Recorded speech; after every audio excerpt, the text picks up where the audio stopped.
Praise the Lord. ദൈവത്തിൻ്റെ തിരുനാമത്തിന് മഹത്വം കരേറ്റി നിന്ന് രാവിലെ വീണ്ടും ദൈവസന്നിധിയിലായിരിക്കാൻ കർത്താവ് നമുക്ക് ഈ അവസരം നൽകിയല്ലോ. ദൈവവചനത്തിന് മുമ്പാകെ നമുക്ക് വളരെ പ്രാർത്ഥനയോടെ ആയിരിക്കാം. ദൈവത്തിൻ്റെ പരിശുദ്ധാത്മാവ് ദൈവവചനത്തിലൂടെ ഇന്ന് രാവിലെ പിന്നെയും നമ്മോട് ഇടപെടട്ടെ എന്നുള്ള പ്രാർത്ഥനയോടെ നമുക്കായിരിക്കാം. നമ്മൾ പഠിപ്പാൻ കഴിഞ്ഞ സൺഡേയിൽ ആരംഭിച്ച വേദഭാഗത്തിലേക്ക് നമുക്ക് മടങ്ങിപ്പോകാം.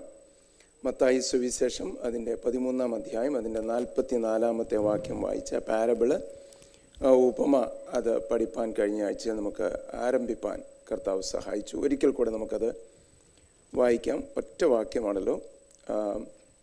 അവിടെ നമ്മൾ വായിക്കുന്നു, സ്വർഗരാജ്യം വയലിൽ ഒളിച്ചു വെച്ച നിധിയോട് സദൃശ്യം. അതൊരു മനുഷ്യൻ കണ്ടു മറച്ചിട്ട് തൻ്റെ സന്തോഷത്താൽ ചെന്ന് തനിക്കുള്ളതൊക്കെയും വിറ്റ് ആ വയൽ വാങ്ങി. ദൈവത്തിന് സ്തോത്രം. Preciousness and the value of the kingdom of God. ദൈവരാജ്യത്തിൻ്റെ മഹാത്മ്യവും അതിൻ്റെ വിലയും അതാണ് നമ്മൾ ചിന്തിപ്പാൻ ആരംഭിച്ചത്. ഒറ്റ വാക്യമേ ഉള്ളെങ്കിലും വളരെ ആഴത്തിൽ മനസ്സിലാക്കേണ്ട പല കാര്യങ്ങൾ അതിലടങ്ങിയിട്ടുണ്ട്. ഒരുപാട് സവിസ്തരമായിട്ട് അതിനെ പ്രതിപാദിക്കേണ്ടതുണ്ട് എന്നെനിക്ക് തോന്നുന്നില്ല. എങ്കിലും വളരെ പ്രധാനപ്പെട്ട ചില കാര്യങ്ങൾ നമ്മുടെ ജീവിതത്തോടുള്ള ബന്ധത്തിൽ, പ്രായോഗികമായ ജീവിതത്തിൽ പ്രയോജനപ്രദമായി തീരുമാറ് നമ്മളെന്താ പഠിക്കേണ്ടത് അത് നമുക്ക് ഒന്നുകൂടെ നോക്കാം. ഡീറ്റെയിൽസ് നമ്മൾ കഴിഞ്ഞ ആഴ്ചയിൽ ഒരിക്കൽ ചിന്തിപ്പാനിടയായി.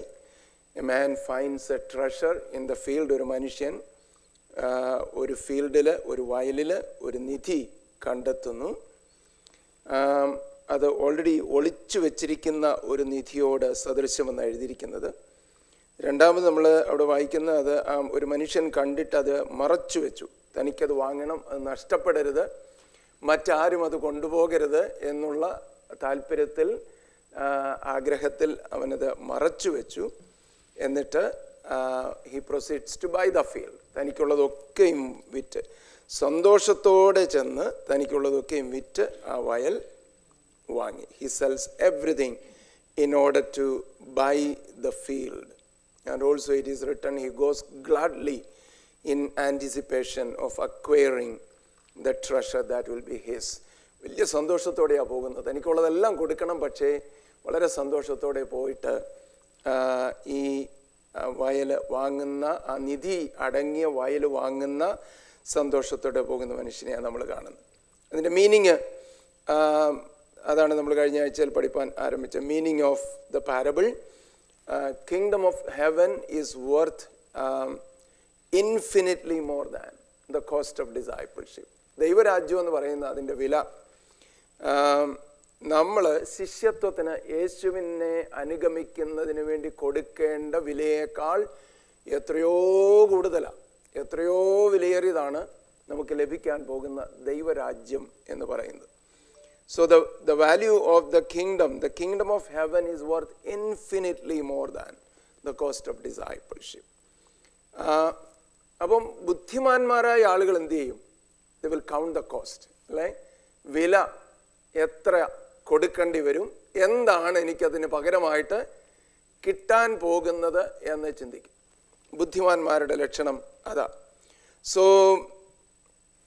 കോസ്റ്റ് ഓഫ് ഡിസൈപ്പിൾഷിപ്പിനെ കുറിച്ച് നമ്മൾ ലൂക്കോസിൻ്റെ സുവിശേഷം 14-ാം അധ്യായത്തിൽ യേശു പറയുന്ന ചില കാര്യങ്ങൾ നമ്മൾ കാണുന്നുണ്ട്.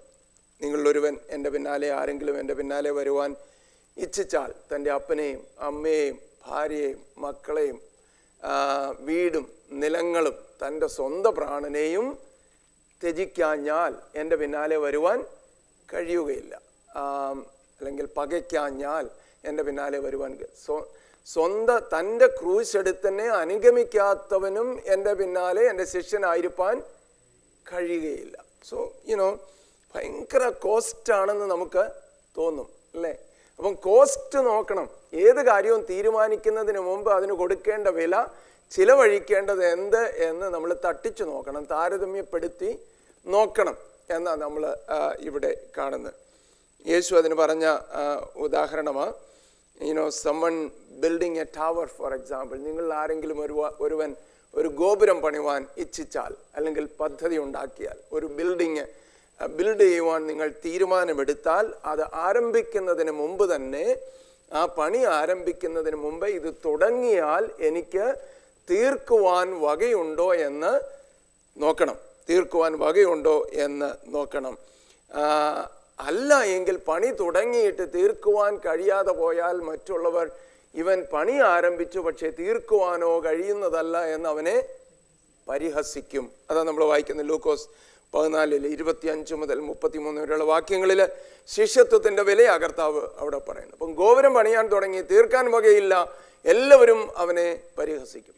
നമ്മളും വില തിരിച്ചറിയാതെ ഒരു കാര്യം ആരംഭിച്ചാൽ, വിശേഷാൽ നമ്മുടെ കർത്താവായ യേശു ക്രിസ്തുവിനെ പിൻപറ്റുന്ന നമ്മുടെ ആ പ്രയാണം അഥവാ നമ്മൾ അനുഗമിക്കുന്നത് ആരംഭിച്ചാൽ ഇടയ്ക്ക് നിർത്തിയിട്ട് പോകുമ്പോൾ നമ്മൾ പരിഹാസപാത്രങ്ങളായി തീരും. ഒരുപാട് പേര് പരിഹാസപാത്രങ്ങളാകുന്നുണ്ട്. കാരണം വില എന്തായിരിക്കണം കൊടുക്കേണ്ടതെന്ന് അറിയാതെ യാത്ര ആരംഭിച്ചതുകൊണ്ട്, അഥവാ യേശുവിനെ പിൻപറ്റുന്നത് ആരംഭിച്ചത് കൊണ്ട് ഇടയ്ക്ക് വെച്ച് നിർത്തിപ്പോയവരാൽ ദൈവത്തിൻ്റെ നാമം ഒരുപാട് പരിഹസിക്കപ്പെടുകയാണ്. രണ്ടാമത് കർത്താവ് പറയുന്ന ഉദാഹരണം, ഒരു രാജാവ് മറ്റൊരു രാജാവിനോട് യുദ്ധത്തിന് പോകുന്നു.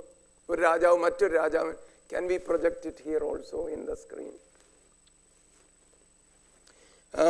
ഒരു രാജാവ് മറ്റൊരു രാജാവിനോട് യുദ്ധത്തിന് പോകുന്നു. അപ്പം പോകുന്നതിന് മുമ്പേ പടയ്ക്ക് പുറപ്പെടുന്നതിന് മുമ്പേ തന്നെ ഇരുന്ന് കാൽക്കുലേറ്റ് ചെയ്യണം, അസസ് ചെയ്യണം. എന്തുവാ ചെയ്യേണ്ടത്?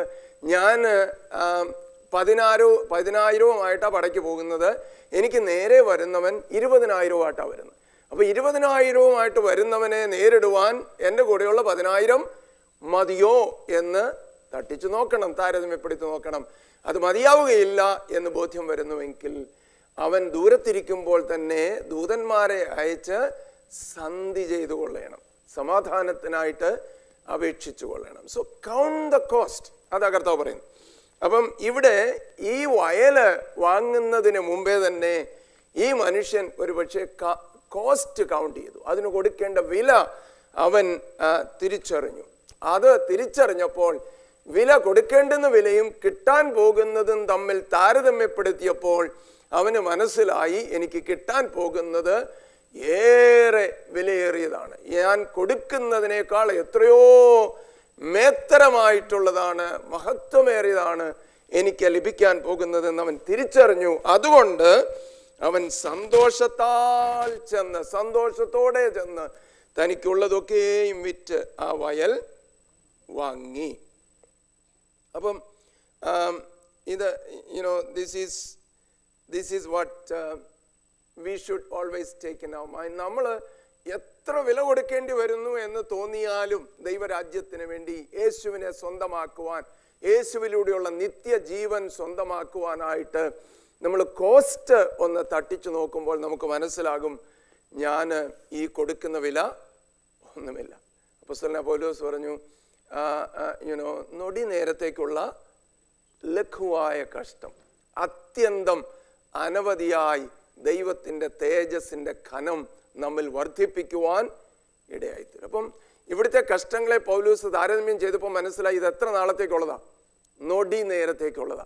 എങ്ങനെയുള്ള കഷ്ടമാണ്? ലഘുവായ കഷ്ടമാണ്. എത്ര കഷ്ടമാണെങ്കിലും ഇത് നൊടി നേരത്തേക്കുള്ളതാണ്, ഇത് പെട്ടെന്ന് കഴിഞ്ഞു പോകും, തീർന്നു പോകുന്നതാണ്. നൊടി നേരത്തേക്കുള്ള ലഘുവായ കഷ്ടം. എന്നാൽ എനിക്ക് കിട്ടാൻ പോകുന്നതോ അത്യന്തം അനവധിയായി ദൈവ തേജസ് വർദ്ധിപ്പിക്കുവാനിടയായി. പൗലോസ് ഉപയോഗിക്കുന്ന ഉപമാനങ്ങളും അഡ്ജക്റ്റീവ്സും വളരെ ശ്രദ്ധേയമാണ്, അത് വളരെ ആകർഷണീയമാണ്. പല വാക്യഭാഗങ്ങളിൽ പല സ്ഥലങ്ങളിൽ പൗലോസ് അങ്ങനെ ഉപയോഗിച്ചിട്ടുണ്ട്. അപ്പോൾ ഇവിടെ നോക്കിക്കേ, അതിൻ്റെ വില നമുക്ക് മനസ്സിലാകത്തക്കവണ്ണം, മാറ്റ് എന്തുമാത്രമാണെന്ന് മനസ്സിലാകത്തക്കവണ്ണം പൗലോസ് പറയുന്നത്, നൊടി നേരത്തേക്കുള്ള ലഘുവായ കഷ്ടം അത്യന്തം അനവധിയായി ദൈവത്തിൻ്റെ തേജസ് നമ്മിൽ വർദ്ധിപ്പിക്കുവാൻ തക്കവണ്ണം ഇടയായിത്തീരും. അപ്പം അതുകൊണ്ട് തന്നെ പൗലോസിൻ്റെ ജീവിതം ശ്രദ്ധിച്ച് നോക്കിക്കേ. ഇവിടെ പറയുന്ന ആളിനെ പോലെ ഞാൻ കഴിഞ്ഞ ആഴ്ചയിൽ ഓർപ്പിച്ചതുപോലെ ഒരു ആക്സിഡൻ്റലായിട്ടെന്ന് പറയുന്ന പോലെയാ പൗലോസ് ഈ ദൈവകൃപയുടെ അനുഭവത്തിൽ വരുവാൻ ഇടയായത്, അല്ലെങ്കിൽ യേശുവിനെ കണ്ടെത്തുവാൻ ഇടയാകുന്നു. He was a persecutor. അവൻ പീഡിപ്പിക്കുന്നവനായിരുന്നു, സഭയെ ഉപദ്രവിക്കുന്നവനായിരുന്നു, ആളുകളെ കൊന്നുമുടിക്കുന്നവനായിരുന്നു. യെരുശലേമിൽ അനേകരെ, ഈ മാർഗക്കാരായ അനേകരെയും അവൻ പിടിച്ചു കെട്ടി തടവിലാക്കി വലിച്ചിഴച്ച് അവരെ ഭീഷണം ചെയ്ത് അവരെ ദൂഷണം പറയുവാൻ നിർബന്ധിച്ച് അവരെ കൊന്നുമുടിക്കുവാൻ ശ്രമിച്ച, അതിൽ പലരെയും നശിപ്പിച്ച വ്യക്തിയായിരുന്നു പൗലോസ്. അവനെക്കുറിച്ച് പറയുന്ന അപ്പോസ്തല പ്രവൃത്തി 9-ാം അധ്യായത്തിലും നമ്മൾ വായിക്കുന്നുണ്ട്. അവന് യെരുശലേമിൽ അത് ചെയ്യുന്നത് പോരാ എന്ന് തോന്നിയിട്ട് യെരുശലേമിലുള്ള മഹാപുരോഹിതനോട് പോയി അധികാരപത്രം വാങ്ങിയിട്ട് അവൻ ദമസ്കോസിലേക്ക് യാത്ര ചെയ്യുക. എന്തിനാ? പുരോഹിതനോട് അവൻ വ്യക്തമായിട്ട് പറയുന്നുണ്ട്, അവിടെയും ഈ മാർഗക്കാർ ആരെങ്കിലും ഉണ്ടെങ്കിൽ അവരെയും പിടിച്ചു കെട്ടി കൊണ്ടുവരേണ്ടതിന് അല്ലെങ്കിൽ തടവിലാക്കേണ്ടതിന് എനിക്ക് അധികാരപത്രം വേണം. ഈ അധികാരപത്രവും വാങ്ങിയ പൗലോസ് യാത്ര ചെയ്യുന്നത്. അപ്പോൾ അവൻ വിചാരിച്ചു that this was his right to do, the right thing to do, ശരിയായ കാര്യമാണ് താൻ ചെയ്യുന്നത് എന്ന് തീഷ്ണതയോടെ പൗലോസ് ചെയ്യുകയാണ്, അല്ലേ? അങ്ങനെ പോകുമ്പോഴവൻ ദമസ്കോസിന്റെ പടിവാതിൽക്കൽ വെച്ച് മധ്യാഹ്ന സൂര്യന്റെ പ്രഭയെ വെല്ലുന്ന കർത്താവിൻ്റെ ദർശനം അവന് ലഭിക്കുകയും ഒരു പ്രകാശം അവനെ ചുറ്റി മിന്നുകയും കർത്താവിൻ്റെ ശബ്ദം അവൻ കേൾക്കുകയും, ശൗലേ മുള്ളിന് നേരെ ഉദയ്ക്കുന്നത് നിനക്ക് കഠിനമാകുന്നു, വിഷമമാകുന്നു എന്ന് പറഞ്ഞപ്പോൾ, നീ ആരാകുന്നു കർത്താവേ എന്ന് ചോദിച്ചു. നീ ഉപദ്രവിക്കുന്ന നസ്രായനായ യേശു ആകുന്നു ഞാൻ. എങ്കിലും നീ എഴുന്നേറ്റ് നിൽക്കുക, നീ ഇനി ചെയ്യുവാനുള്ളത് ഞാൻ നിന്നോട് അറിയിക്കും എന്ന് പറഞ്ഞ്, നിനക്ക് ചെയ്യുവാനുള്ളത്, നിന്റെ ശുശ്രൂഷ എന്തായിരിക്കണം, നീ ചെയ്യാനുള്ളത് എന്തെന്ന് അറിയിക്കുമെന്ന് പറഞ്ഞ് പൗലോസ് അവിടെ എഴുന്നേറ്റ് നിന്ന് then on അവൻ ആ ദൈവരാജ്യത്തിന്റെ മഹത്വം തിരിച്ചറിഞ്ഞ നിമിഷം മുതൽ his life became different, right? And the values became different. What he was seeking for became different. You know, that which he was running for became different. Everything became different. New perspective, new seeking, new applying of his mind for different things, right? Estimation of what he found. താൻ കണ്ടെത്തിയതിൻ്റെ വില മനസ്സിലാക്കി കഴിഞ്ഞപ്പോൾ പൗലോസിൽ വരുന്ന വലിയ വ്യത്യാസം. അപ്പോൾ അവന് മനസ്സിലായി, this is something worth giving up all if necessary. വേണ്ടി വന്നാൽ എല്ലാം ഏൽപ്പിച്ചു കൊടുക്കുവാൻ തക്കവണ്ണം യോഗ്യമാണ് ഞാനിപ്പോൾ കണ്ടെത്തിയിരിക്കുന്നതെന്ന് അവന് മനസ്സിലായി. സോറി ടു സേ, അൺഫോർച്ചുനേറ്റ്ലി നമുക്ക് പലപ്പോഴും ഇത് മനസ്സിലാകുന്നില്ല. നമ്മൾ ഈ കണ്ടെത്തിയിരിക്കുന്ന മാർഗം, the kingdom of God that we have become part of, or the Lord Jesus that we have accepted as our Savior and the Lord through whom we have eternal life, we many a times do not understand the value of it. We many a times do not understand how important it is, how precious it is. എത്ര വിലയേറിയതാണ് എന്ന് ഇത് നമ്മൾ മനസ്സിലാക്കാതെ, ഞാൻ കഴിഞ്ഞ ആഴ്ചയിൽ ഓർപ്പിച്ചതുപോലെ മണ്ണെ പ്രതി മാണിക്യം വെടിയുന്നവരായി നമ്മൾ പലപ്പോഴും തീർന്നു പോകാറുണ്ട്. അതുകൊണ്ടാണ് പൗലോസ് പറയുന്നത്.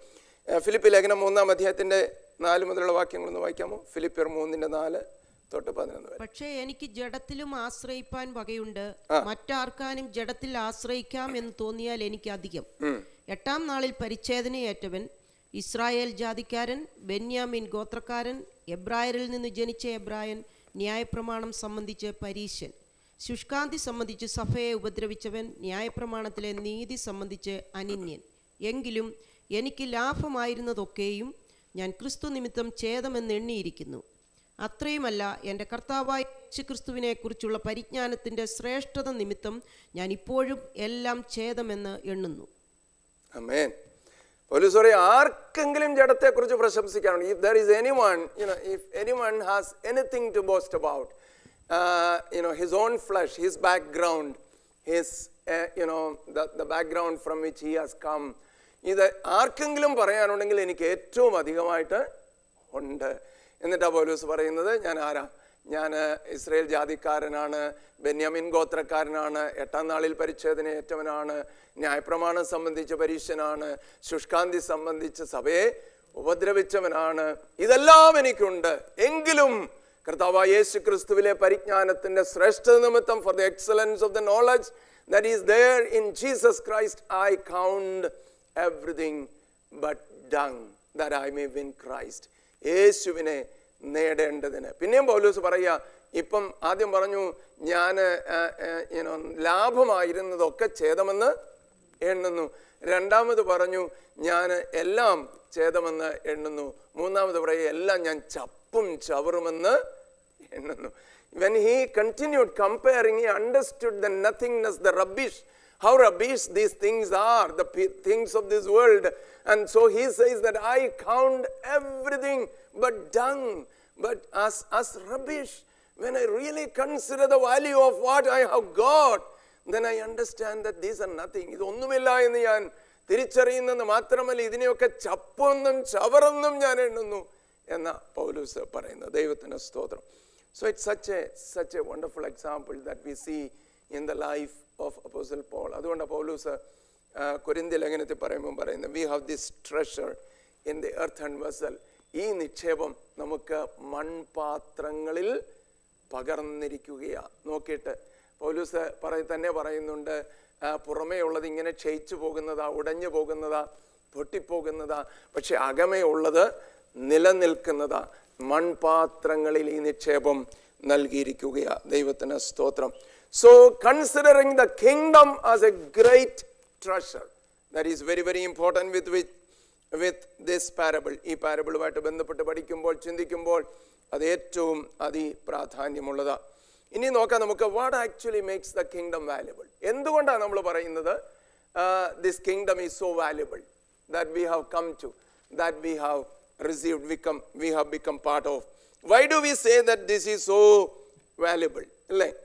This is, first of all, this is a refuge from the power of darkness. ഇത് ഇരുട്ടിൻ്റെ അധികാരത്തിൽ നിന്ന് നമുക്ക് വിടുതൽ ലഭിക്കുന്ന, ഒരു അഭയം ലഭിക്കുന്നതാണ് നമുക്ക് ദൈവത്തിൻ്റെ രാജ്യം എന്ന് പറയുന്നത്. വായിച്ച് കൊലോസ്യ ലേഖനം 1-ാം അധ്യായത്തിന്റെ 13-ാം വാക്യം.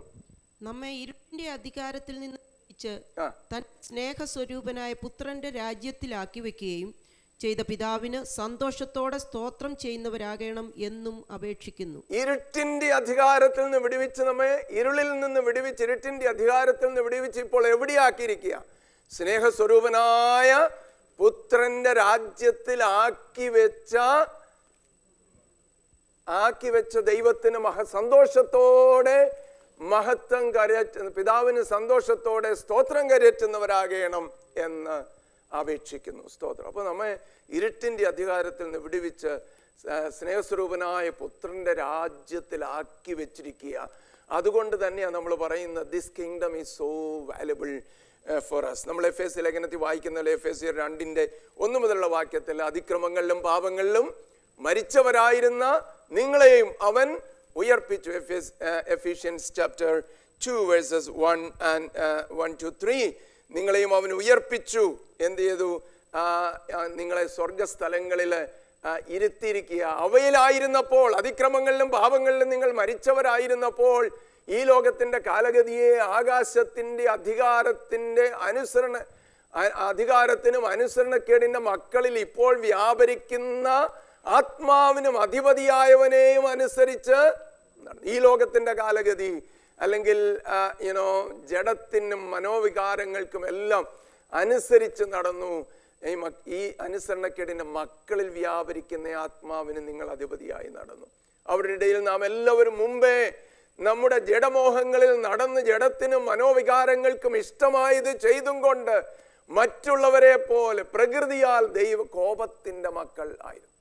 Only after we have really come to the Lord, we will actually truly understand the value of what we have come to, and also the nothingness of what we have been going after. അല്ലേ?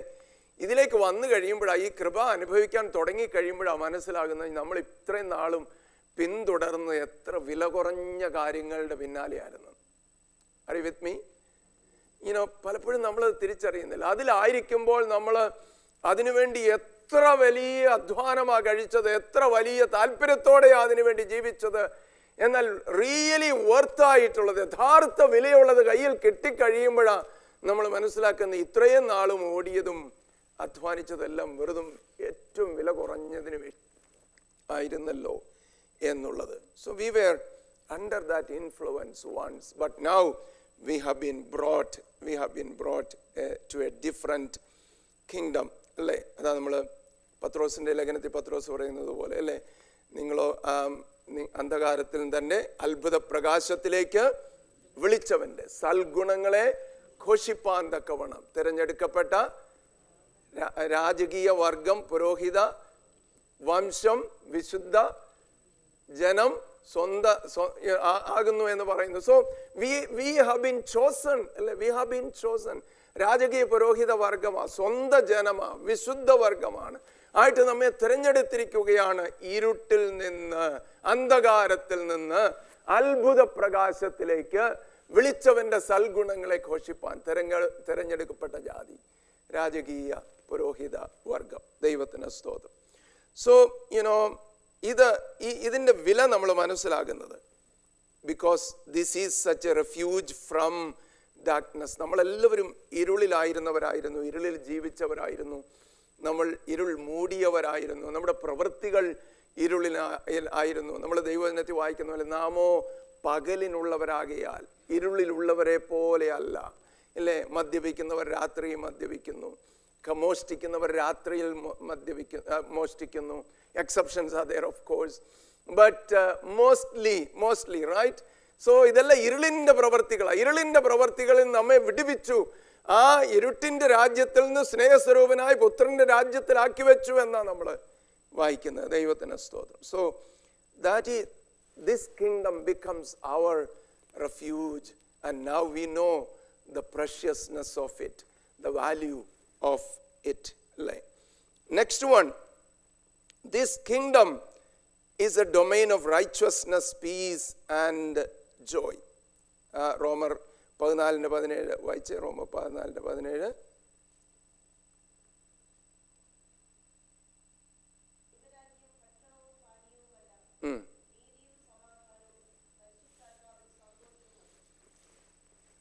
അപ്പം ദൈവരാജ്യം എന്ന് പറയുന്നത് അവിടെ പൗലോസ് പറയുക ഭക്ഷണവും പാനീയവുമല്ല, not food and drinks, but നീതിയും സമാധാനവും പരിശുദ്ധാത്മാവിലുള്ള സന്തോഷവും. ദൈവത്തിന് സ്തോത്രം. അപ്പം നീതി നിലനിൽക്കുന്നതാണ് ദൈവരാജ്യം എന്ന് പറയുന്നത്, സമാധാനം നിലനിൽക്കുന്നതാണ് ദൈവരാജ്യം എന്ന് പറയുന്നത്, പരിശുദ്ധാത്മാവിൽ സന്തോഷിപ്പാൻ കഴിയുന്നതാണ് ദൈവരാജ്യം എന്ന് പറയുന്നത്. It's A domain of righteousness, peace and joy. And out in the world, പിശാച് വരുന്നത് എന്തിനാണെന്ന് കർത്താവ് പറയുന്നുണ്ട്. കള്ളൻ അവൻ വരുന്നത് കക്കാൻ, മോഷ്ടിക്കാൻ, മുടിച്ചു കളയുവാൻ മാത്രമാണ് അവൻ വരുന്നത് അല്ലേ. The enemy comes to kill, to steal, to destroy. ശത്രു വരുന്നത് മുടിച്ചു കളയാനായിട്ടാണ്, ഇല്ലായ്മ ചെയ്യാനായിട്ടാണ്. Even though we enjoy it for the time being, it is ultimately leading us to destruction. But I have come that you may have life and life more abundantly. ഞാൻ വന്നതോ നിങ്ങൾക്ക് ജീവൻ ഉണ്ടാകുവാനും സമൃദ്ധിയായ ജീവൻ ഉണ്ടാകുവാനാണ് വന്നിരിക്കുന്നത്. So ഒരു വശത്ത് കക്കുകയും മോഷ്ടിക്കുകയും മുടിച്ചു കളയുകയും ചെയ്യുന്ന ശത്രുവിൻ്റെ കയ്യിൽ അകപ്പെട്ട് ജീവിക്കുന്നവരുണ്ട്. എന്നാൽ നമ്മൾ വന്നിരിക്കുന്ന ആരുടെ അടുത്തേക്കാണ്? ജീവൻ നൽകുവാൻ വന്ന, സമൃദ്ധിയായി ജീവൻ നൽകുന്നവനായ യേശു കർത്താവിൻ്റെ അടുത്തേക്ക് നാം കടന്നു വന്നിരിക്കുന്നു. And so what do we have? ഫിലിപ്പിയ ലേഖനം 1-ാം അധ്യായത്തിൻ്റെ 8-9 വാക്യങ്ങളൊന്ന് വായിച്ചേ. ക്രിസ്തുവേശുവിൻ്റെ ആർദ്രതയോടെ ഞാൻ നിങ്ങളെ എല്ലാവരെയും കാണുവാൻ എത്ര വാഞ്ചിക്കുന്നു എന്നതിന് ദൈവം സാക്ഷി. നിങ്ങളുടെ സ്നേഹം മേൽക്കുമേൽ പരിജ്ഞാനത്തിലും സകല വിവേകത്തിലും വർദ്ധിച്ചു വന്നിട്ട് നിങ്ങൾ ഭേദാഭേദങ്ങളെ വിവേചിപ്പാറാകണം എന്നും ക്രിസ്തുവിൻ്റെ നാളിലേക്ക് നിർമ്മലന്മാരും ഇടർച്ചയില്ലാത്തവരും ദൈവത്തിൻ്റെ മഹത്വത്തിനും പുകഴ്ചയ്ക്കുമായിട്ട് യേശുക്രിസ്തുവിനാൽ നീതിഫലം നിറഞ്ഞവരുമായി തീരണമെന്നും ഞാൻ പ്രാർത്ഥിക്കുന്നു. നീതിഫലം നിറഞ്ഞവരായി നാം തീരുക, നീതിഫലം നിറഞ്ഞവരായി തീരുക. യേശു ക്രിസ്തുവിനാൽ നാം ഓരോരുത്തരും നീതിയുടെ ഫലമുള്ളവരായി തീരുവാൻ തക്കവണ്ണം ഇടയാവുക. അതിനായിട്ട് കർത്താവ് നമ്മുടെ പാപങ്ങളെ നമ്മോട് ക്ഷമിച്ച് നമ്മിൽ ആ നീതി ഫലമുള്ളവരാക്കി നമ്മെ തീർക്കുകയാണ്. Also we receive a peace from God, Philippians 4:6-7. ഒന്നിനെക്കുറിച്ചും വിചാരപ്പെടരുത്, എല്ലാറ്റിലും പ്രാർത്ഥനയാലും അപേക്ഷയാലും നിങ്ങളുടെ ആവശ്യങ്ങൾ സ്തോത്രത്തോടുകൂടെ ദൈവത്തോട് അറിയിക്കുക അത്രേ വേണ്ടത്. എന്നാൽ സകല ബുദ്ധിയെയും കവിയുന്ന ദൈവസമാധാനം നിങ്ങളുടെ ഹൃദയങ്ങളെയും നിലവുകളെയും ക്രിസ്തുയേശുവിങ്കൽ കാക്കും. സകല ബുദ്ധിയെയും കവിയുന്ന ദൈവസമാധാനം നിങ്ങളുടെ ഹൃദയങ്ങളെയും നിലവുകളെയും ക്രിസ്തുയേശുവിൽ കാക്കപ്പെടുവാനാണ്. അപ്പൊ സകല ബുദ്ധിയെയും കവിയുന്നതായ എന്ന് പറഞ്ഞാൽ മനുഷ്യന് മനസ്സിലാക്കാൻ കഴിയാത്ത പീസ് ദാറ്റ് പാസത്ത് ഓൾ അണ്ടർസ്റ്റാൻഡിങ്, ആർക്കും മനസ്സിലാക്കാൻ കഴിയാത്ത ഒരു ദൈവിക സമാധാനം നിങ്ങളുടെ ഉള്ളങ്ങളെ നിറയ്ക്കുവാൻ, ഹൃദയങ്ങളെയും നിലവുകളെയും ക്രിസ്തുയേശുവിൽ കാക്കപ്പെടുവാൻ തക്കവണ്ണം ഇടയായിത്തീരും. സെന്റിനൽസ് എന്ന് എഴുതിയിരിക്കുന്ന, സെന്റിനൽസ് എന്ന് പറഞ്ഞാൽ ഗാഡ്സ് സെൻട്രീസ് നിന്ന് കാക്കുന്ന ഒരു കോട്ട പോലെ നിങ്ങൾക്ക് ദൈവസമാധാനം വന്ന് നിങ്ങളെ കാക്കുവാൻ തക്കവണ്ണം ഇടയായിത്തീരും. So we have been transferred, we have come to the domain of righteousness, peace and joy as we have accepted Christ. An abiding joy in the Lord, no matter what, becomes ours. നിലനിൽക്കുന്ന സമാധാനം നമ്മുടേതായിത്തീരുക. Philippian 4:4 യേശു കർത്താവ് തൻ്റെ ശിഷ്യന്മാരോട് പറഞ്ഞു, ഞാൻ നിങ്ങൾക്ക് സമാധാനം തന്നേച്ചു പോകുന്നു. ഞാൻ തരുന്ന സമാധാനം ലോകം തരുന്നത് പോലെ അല്ലതാനും. ലോകം തരുന്ന സമാധാനം എന്ന് പറയുമ്പോൾ വേഗത്തിൽ എന്ത് സംഭവിക്കുമെന്ന് ദൈവത്തിൻ്റെ വചനം പറയുന്നുണ്ട്. ഞാൻ നൽകുന്ന സമാധാനം അങ്ങനെയല്ല, ഞാൻ നിങ്ങൾക്ക് സമാധാനം തന്നേച്ചു പോകുന്നു, ലോകം തരുന്നത് പോലെ അല്ലതാനും.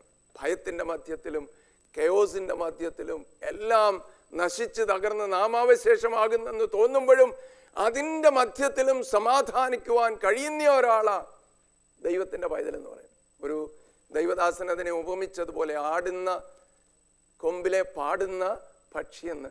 ആടിക്കൊണ്ടിരിക്കുന്ന ഒരു കൊമ്പിലിരുന്ന് ഒരു പക്ഷി ഇങ്ങനെ മനോഹരമായിട്ട് പാടിക്കൊണ്ടിരിക്കുന്നു. ഒഴുക്കുള്ള വെള്ളത്തിൽ വലിയ ശക്തമായിട്ട് ഒഴുക്കിൽ കടപുഴകി ഒഴുകി വരുന്ന ഒരു മരത്തിൻ്റെ കൊമ്പിലിരുന്ന് പാടുന്ന ഒരു പക്ഷി. ഇതിങ്ങനെ വലിയ ഈ ഒഴുക്കിൻ്റെ ഇതിൽപ്പെട്ട് തിരയിൽപ്പെട്ട് അല്ലെങ്കിൽ ആ ശക്തമായ ഒഴുക്കിൽപ്പെട്ട് വലിയ അടുത്ത വലിയ ഒരു ആഴത്തിലേക്ക് നിപതിക്കാനൊക്കെ പോവുകയായിരിക്കാം. എന്നാൽ അതിൻ്റെ മധ്യത്തിൽ അതിൻ്റെ കൊമ്പിലിരുന്ന് മനോഹരമായിട്ട് പാടുന്ന ഒരു പക്ഷി. അപ്പോൾ പ്രശ്നങ്ങളും പ്രയാസങ്ങളും ഇല്ലാത്തത് കൊണ്ടല്ല, സമ്മർദ്ദങ്ങൾ സംഘർഷങ്ങൾ ഇല്ലാത്തത് കൊണ്ടല്ല, എൻ്റെ മധ്യത്തിലിരുന്ന് മനോഹരമായി പാടാൻ കഴിയുന്നവരാ ദൈവത്തിൻ്റെ മക്കളെന്ന് പറയുന്നതിന്. Abiding peace and joy becomes ours, അല്ലേ? Abiding joy becomes ours no matter what. എന്തെല്ലാം സംഭവിച്ചാലും അത് നമ്മുടെ സ്വന്തമായി തീരുന്നു. മറ്റൊരു കാര്യം, ഇതിൻ്റെ ബഹുമൂല്യം എന്നതിനെ നമ്മൾ പറയുവാൻ കാരണം ഞാൻ വളരെ വേഗത്തിൽ പറഞ്ഞ് ഈ ഭാഗം നമുക്ക് അവസാനിപ്പിക്കാം ഇന്ന്. മൂന്നാമത്തെ കാര്യം, ഇതിൻ്റെ പ്രഷ്യസ്നെസ് എന്ന് പറയുന്നത്, because we are receiving an unshakable kingdom. ഒന്ന്, because we are being transferred from the kingdom of darkness to the kingdom of light. രണ്ടാമത്തേത്, we are brought into a kingdom where righteousness, peace and joy, lasting joy prevail, and we ourselves become so fruitful as we get into this kingdom, as we become part of this kingdom, right?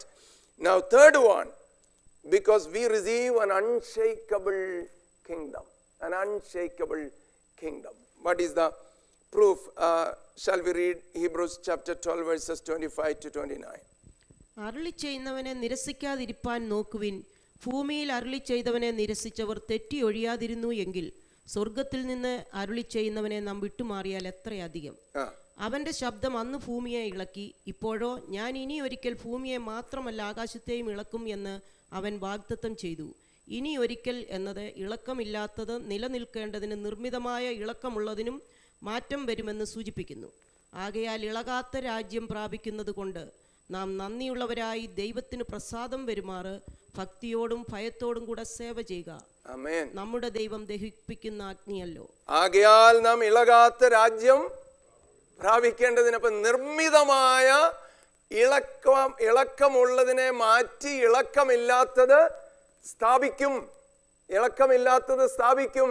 എന്നിട്ട് നമ്മോട് പറയുക, ആ ഇളകാത്ത രാജ്യം നമ്മുടേതായി തീരാൻ പോകുക. The unshaken kingdom, a kingdom that is not going to be shaken, an unshakable kingdom. We are going to receive a kingdom that will never be destroyed, and that is what we read in the book of Daniel also. that Daniel also was promised through his prophecy. He is telling about an unshakable kingdom, a king who is going to come would be establishing. ദൈവത്തിന് സ്തോത്രം. നമ്മുടെയും ആശയത, നമ്മുടെയും പ്രത്യാശ അതാണ്. We are becoming part of an unshakable kingdom. Unshakable kingdom, right? ഇളകാത്ത രാജ്യം പ്രാപിക്കുന്നത് കൊണ്ട് നിങ്ങൾ ഭയത്തോടെ ഭക്തിയോടെ ദൈവത്തിന് പ്രസാദം വരുമാറ് സേവ ചെയ്യണം. ദൈവത്തിന് എപ്പോഴും നമ്മുടെ ഓർമ്മയിൽ ഉണ്ടായിരിക്കണം, we are out to attain, receive a kingdom, an unshakable kingdom. നമ്മൾ ഇളകാത്ത രാജ്യം പ്രാപിക്കാനായിട്ട് ഇറങ്ങി വന്നിരിക്കുകയാ. സോ ഭയത്തോടെ ജീവിക്കണം, ദൈവഭയത്തോടെ ജീവിക്കണം, ഭക്തിയോടെ സേവിക്കണം. നമ്മുടെ ഓരോ വാക്കും ദൈവഭയമുള്ളതായിരിക്കണം, ഇടപാടുകൾ ദൈവഭയവും ഭക്തിയുമുള്ളതായിരിക്കണം. Because we are here to receive an unshakable kingdom. ഇളകാത്ത രാജ്യം പ്രാപിക്കാനായിട്ട് ഇറങ്ങി വന്നവരാണ്. അത് നഷ്ടപ്പെടുവാൻ ഇടയാകരുത്. സ്തോത്രം. Therefore a truly everlasting kingdom. 2 പത്രോസ് അതിന്റെ 1-ാം അധ്യായം 10-11 വാക്യങ്ങൾ കൂടെ വായിച്ചേ. അതുകൊണ്ട് സഹോദരന്മാരെ, നിങ്ങളുടെ വിളിയും തിരഞ്ഞെടുപ്പും ഉറപ്പാക്കുവാൻ അധികം ശ്രമിപ്പീൻ.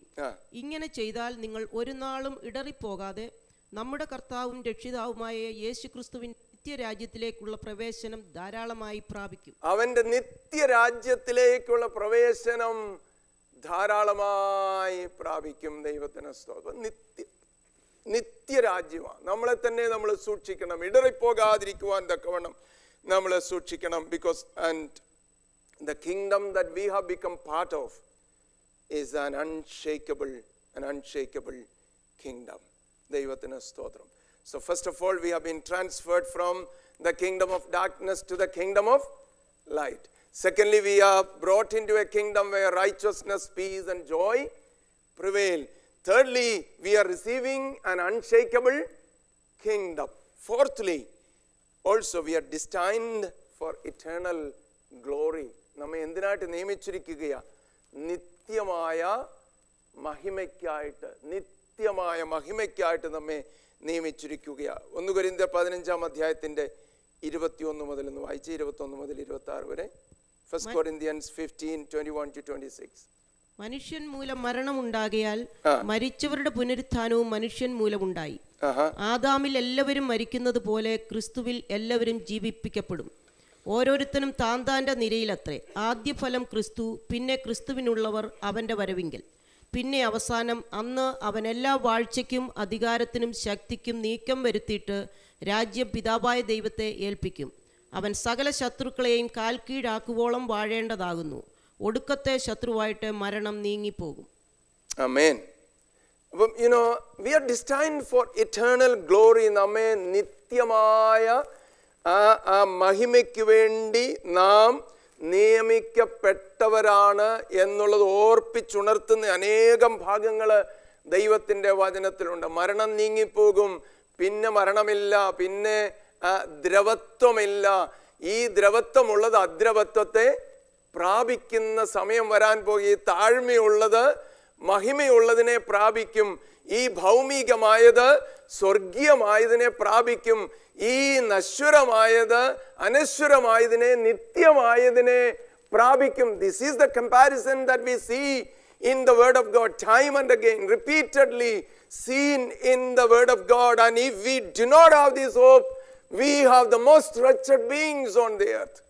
ഈ ആശ നമുക്കില്ലെങ്കിൽ, ഈ പ്രത്യാശ നമുക്കില്ലെങ്കിൽ, ഈ നിത്യതയെക്കുറിച്ചുള്ള പ്രത്യാശ നമുക്കില്ല എങ്കിൽ സകല മനുഷ്യരെക്കാളും നമ്മൾ അരിഷ്ടന്മാരാ. അതുകൊണ്ട് നമ്മൾ എന്തിനു വേണ്ടി വിളിക്കപ്പെട്ടവരാണ് എന്ന് മറക്കാതെ ഇരിക്കുക. So ready to pay any cost, അല്ലേ? അതാ ഇതിൻ്റെ ഇംപ്ലിക്കേഷൻ എന്ന് പറയുന്നത്. ഇതിൻ്റെ ഏറ്റവും പ്രധാനം നമ്മൾ പഠിക്കേണ്ട പാഠമെന്ന് പറയുന്നത് വില കൊടുപ്പാൻ ഒരുക്കമുള്ളവരായി തീരണം. ഈ നിത്യത പ്രാപിക്കുവാൻ, ഈ അനുഗ്രഹങ്ങൾ പ്രാപിപ്പാൻ, ഈ പുതിയ രാജ്യം പ്രാപിപ്പാൻ, അതിൽ കാണപ്പെടുവാൻ ഇടയാകത്തക്കവണ്ണം എന്തു വില കൊടുക്കേണ്ടി വന്നാലും അതിന് നാം ഒരുക്കം ഉള്ളവരായിരിക്കണം, അല്ലേ?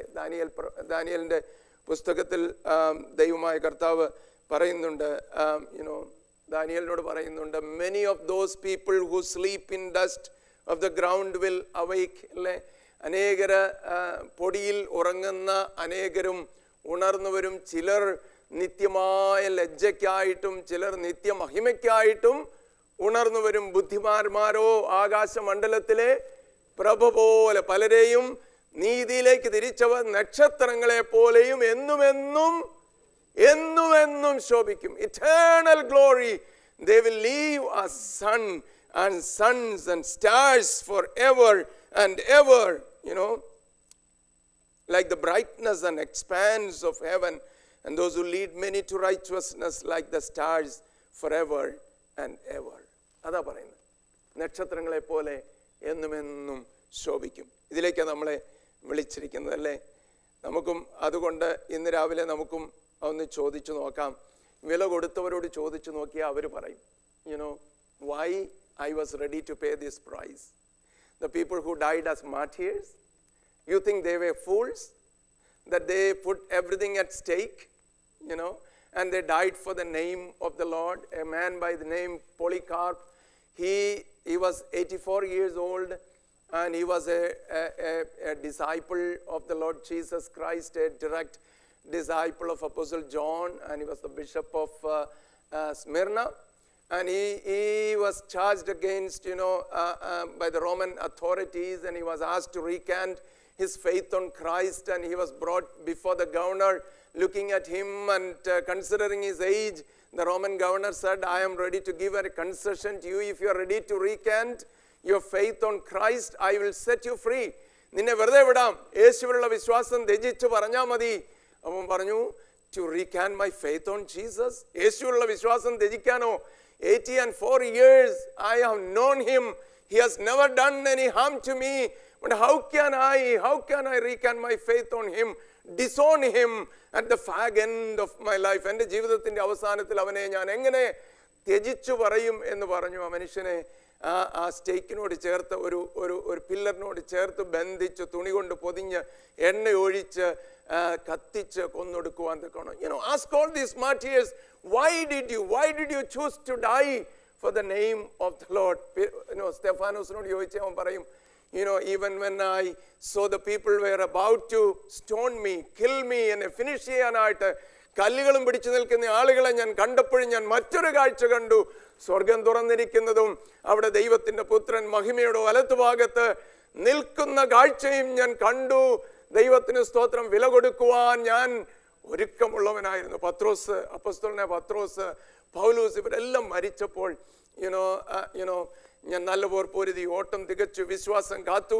ഇനി എനിക്കായിട്ടൊന്ന് വെച്ചിട്ടുണ്ട്, നീതിയുടെ കിരീടം എനിക്കായിട്ട് വെച്ചിട്ടുണ്ട്. എനിക്ക് മാത്രമല്ല, അവന്റെ പ്രത്യക്ഷതയിൽ പ്രിയം വെച്ച ഏവർക്കും കൂടെ എന്ന് ഞാൻ അറിയുന്നു. ചോദിച്ചു നോക്ക് വില കൊടുത്തവരോട്, അവരെല്ലാവരും പറയും, ഞങ്ങൾ ആ കാഴ്ച കണ്ടു, ദൂരവേ ആ കാഴ്ച കണ്ടു.